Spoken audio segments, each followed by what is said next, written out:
नमस्कार, public news देख रहे हैं आप। कांग्रेस नेता पवन खेरा के खिलाफ चल रहा विवाद अब ऐसे कानूनी और राजनीतिक टकराव का रूप ले चुका है। जो मामला शुरुआत में एक बयान और आरोपों तक सीमित था, वह अब देश की सबसे बड़ी अदालत तक पहुंच गया है। हालात ऐसे बन चुके हैं कि पवन खेरा की मुश्किलें कम होने के बजाय लगातार बढ़ती जा रही है और आने वाले दिनों में यह मामला और भी गंभीर मोड़ ले सकता है।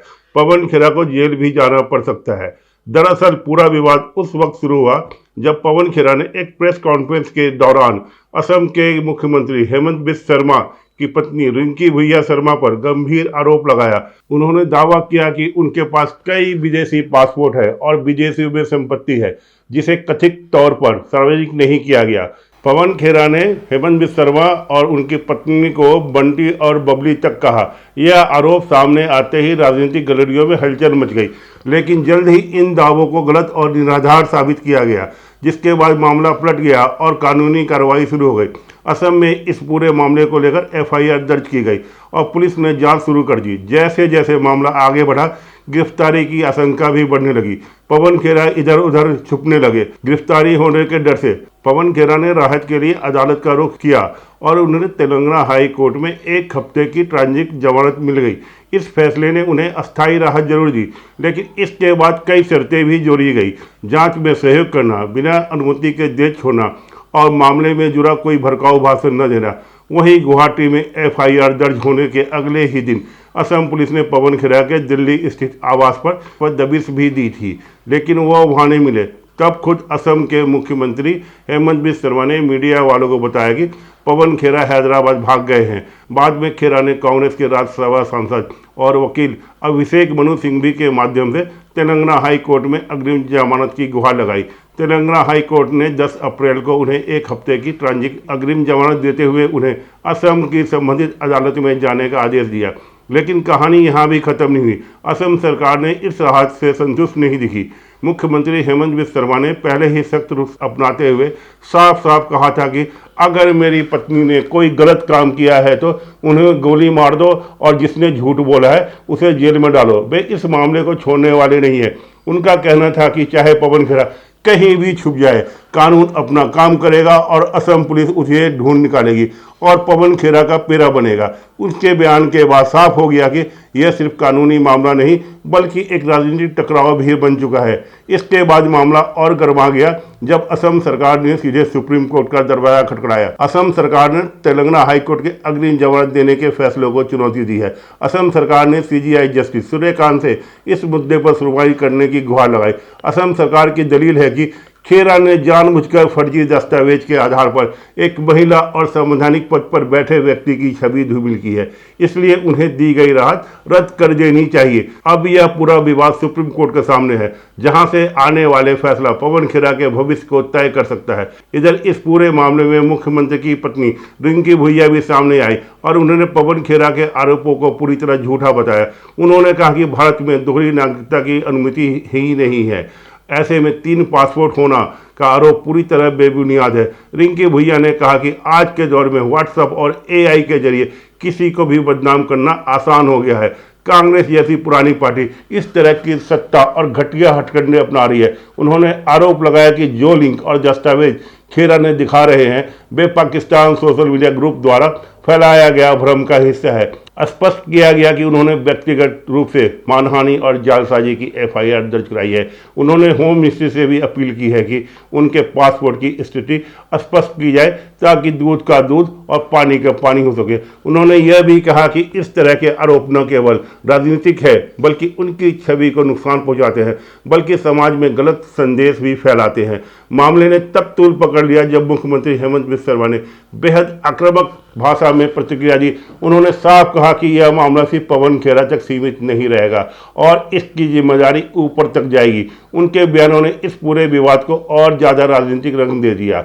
हेमंत बिस्वा शर्मा ने कहा कि यह बात जो है वो सिर्फ पवन खेरा तक सीमित नहीं बल्कि राहुल गांधी तक भी जाएगी और पवन खेरा कहीं भी छुप जाए असम पुलिस उसे ढूंढ निकालेगी। मुख्यमंत्री का दावा है कि यह फर्जी कागजात पवन खेरा को राहुल गांधी के कार्यालय से मिले थे, इसलिए यह मुकदमा केवल खेरा तक सीमित नहीं रहेगा। हेमंत बिस्वा शर्मा ने कहा, क्या पागल है यार, सच्चाई आप नहीं जानते तो टेप क्यों आपने डाला?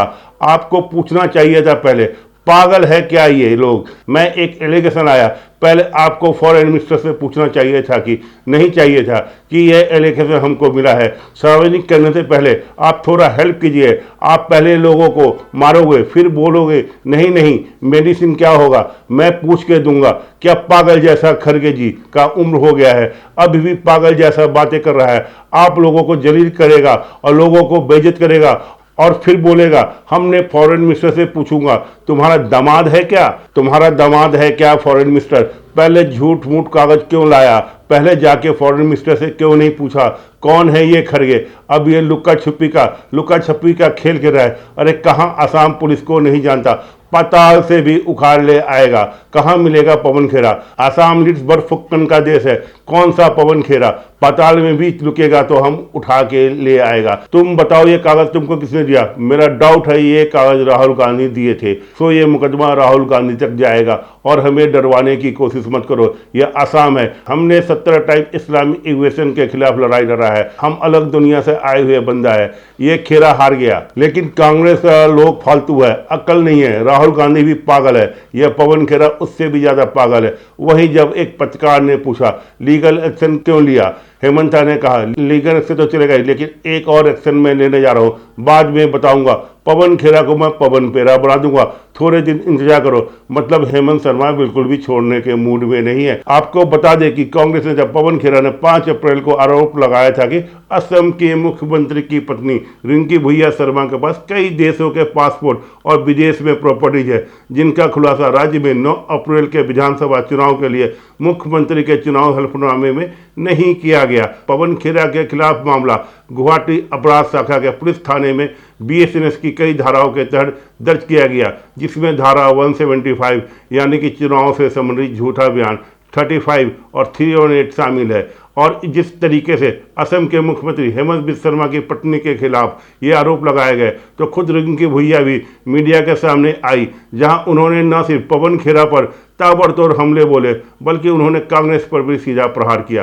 हेमंत बिस्वा शर्मा ने कांग्रेस नेता पवन खेरा के खिलाफ सख्त बयान देते हुए चेतावनी दी। उन्होंने कहा कि चुनाव समय होने की वजह से वे सीमित है, वरना वे सीधे कार्रवाई करते और जरूरत पड़ने पर CRPF को भी भेजकर उन्हें विमान से ही उतार दिया जाता। अब स्थिति यह है कि एक तरफ कांग्रेस के नेता पवन खेरा है जो कानूनी राहत पाने की कोशिश में है, और दूसरी तरफ असम सरकार जो इस मामले को पूरी सख्ती से आगे बढ़ा रही है।